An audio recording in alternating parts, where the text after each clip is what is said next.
we can see. Well, I didn't show the graph here, but here's the report that we're going to be looking at today, and it's a first-time contribution to the IELTS Tips and Tricks page on Facebook. So I'll try to be nice. I usually have a hard time being nice. So now, what do you do? What do you need to do in Task 1? What are the essentials? Okay, well, following the instructions are the essentials, because that will tell you how to fulfill the requirements of the task. When we look at the band descriptors for Task 1, you'll see that phrase being used throughout all the different levels of requirements of the task. Okay, well, what are these requirements of the task? Here I've highlighted them. These instructions that you see on the screen are the same in every Task 1 academic, not general.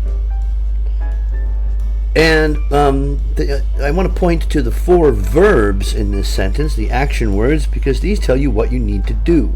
First, you must summarize the information. And I've gone over this a bunch of times, but I'll do it again. Summarize means to express the most important information about something in as few words as possible. That's why, for example, you don't talk about anything that's not on the graph. In that instance, you are adding stuff to the report, and that's the opposite of what you're supposed to be doing. Summarize the information by selecting and reporting what? The main features, not insignificant features, not all the features. You're not really selecting anything if you're reporting everything, are you?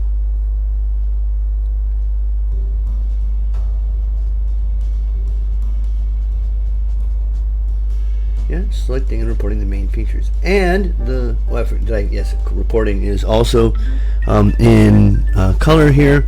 Reporting is usually not a problem for most people, in that it's just describing what you see. However, it has to be accurate. And here's one that trips people up. Make comparisons where relevant. Okay, it's not enough to just describe the graph. You have to make comparisons. Do you do that? Question mark. Okay, so here's the graph in question. And again, this is how he posted it without the instructions part. Okay, what do we got here? Let's analyze it, shall we? When we analyze something like this, we want to first get a feel for what it is that we're looking at. Okay, households. What's a household? It's not a house. Okay, a household is a group of people, a family. What percentage of all the households were renting versus all the households that were not? Okay, and in Britain, 22% were in owned accommodations, less than a quarter, while more than 3/4 were tenants, were renting. Okay, that's what we see when in 1918. What's the next time period? 1939. What's the difference there in time? That's 21 years.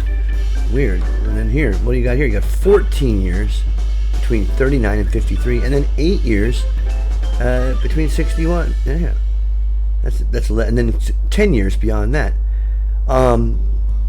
Why is that? Why are these numbers off? No reason particularly. We could speculate, but we wouldn't be doing that in our report. Is it worth noticing? Yes, it might come into play as you describe things later on. Okay, and then what happens after that? Well, go down, flatten out, back up a little bit. And of course, these two numbers, 32%, is going to line up with 68%, and that you add them together, you get 100%. This is very remarkable. This is a main feature right here in the middle. There was a point in the early 70s where they were equal. Okay, and here's what you wrote.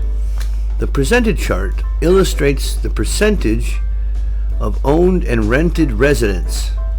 Well, residence is not used correctly here. in two countries named England and Wales. Yeah, we don't need to say named and even two countries. You can just say in England and Wales. That'd be fine. From 1981 to 2011. Here's your first big mistake in the dyslexia thing I mentioned. 1981. Really? Is that what it says? Look again. 1918. Gotta be accurate. According to the given chart, now my colors. Green is grammar. Orange and red are task response. Blue is coherence and cohesion. And green is grammar. The chart in there's green there because you're missing a comma. Okay, according to the given chart, presented chart illustrates. We don't need to say that because it's according to the given chart. The proportion of accommodation is increasing throughout the given time. Meanwhile, the numeric not used correctly there, for the remaining category out of 2 depicts the opposite. Numerics don't depict anything. And we need to forget about graphs and bars and numerics. Now we're talking about reality. We're talking about people and where they live. That's what it represents. We're not talking about the change in the drawing. We're talking about the change in the world. Okay, and here's your next big mistake.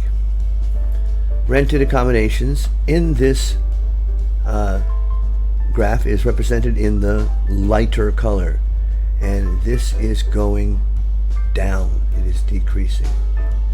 The proportion of rented accommodation is increasing. You got it completely wrong.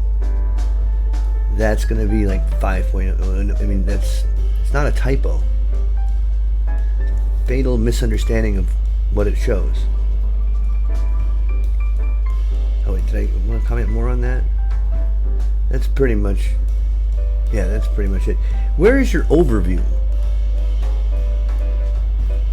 The bars show. Again, we want to stop talking about the bars show and it's illustrated by this and that.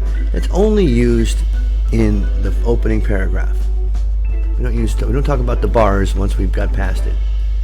A large chunk, that's rather informal, of people rented their residences. Okay, good. About 77%. Now this is an awkward phrasing of the sentence. A large chunk, I would say that more than 3/4, a large chunk, 77% of people rented their residences in the year 1981. But again, it's not 1981, it's 1918. And then it goes up from there. While between 1953 and 1991, it decreased drastically. No? I'm sorry, it did actually decrease. Yeah, rented. It goes down. From 68 to 32%. I'd say that probably more like 31, but anyway, to around just over 30%. Which remained the same. What is which? Till 2001. But, don't start a sentence with but. It slightly rose about 6% between 2001 to 2011, which made it up to. I mean, that's not good vocabulary choice. Okay. Which remained the same. Which made it up. Can we go back to here? No witches in there. It's a witch.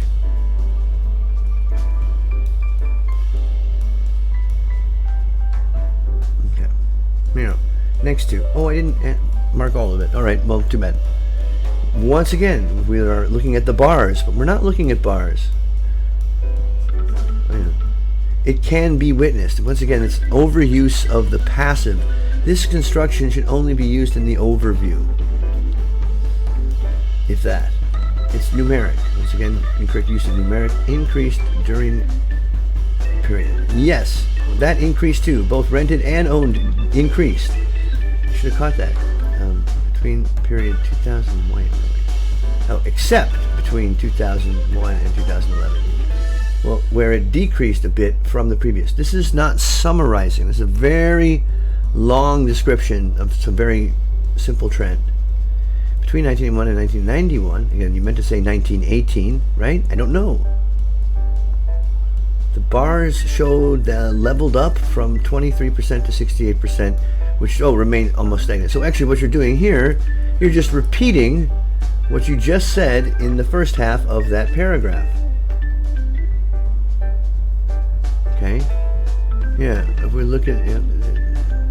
everything goes up except for a little bit where it doesn't. Here, everything goes up except for a little bit where it doesn't. Overall, okay, overall is one word and separated by a comma. It is interesting. No opinions. Interesting is not something you should be talking about. To analyze and say that between 1991 and 2001, the numbers of both residences remained idle.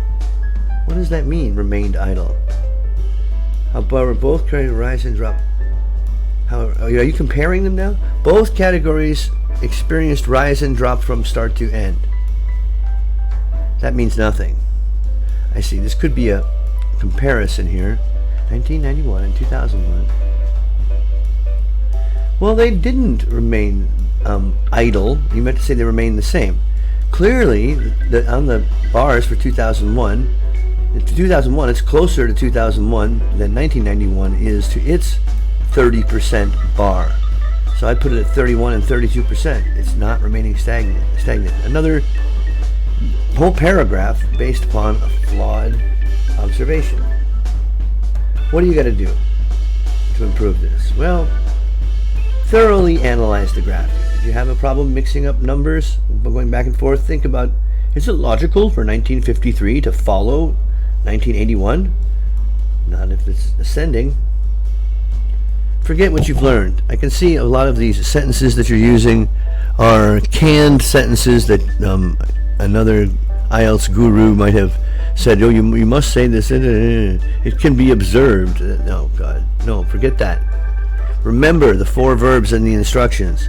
Okay? They will be on the page to guide you. Summarize, select, report, and make comparisons. What happened? Don't try to show off with fancy words. Okay, follow the instructions. Summary, there we are. I think I said I'm done. Have a good day. You've now been reviewed.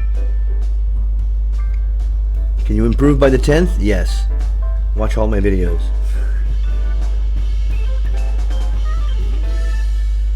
How do I stop this? Jane, stop this crazy thing.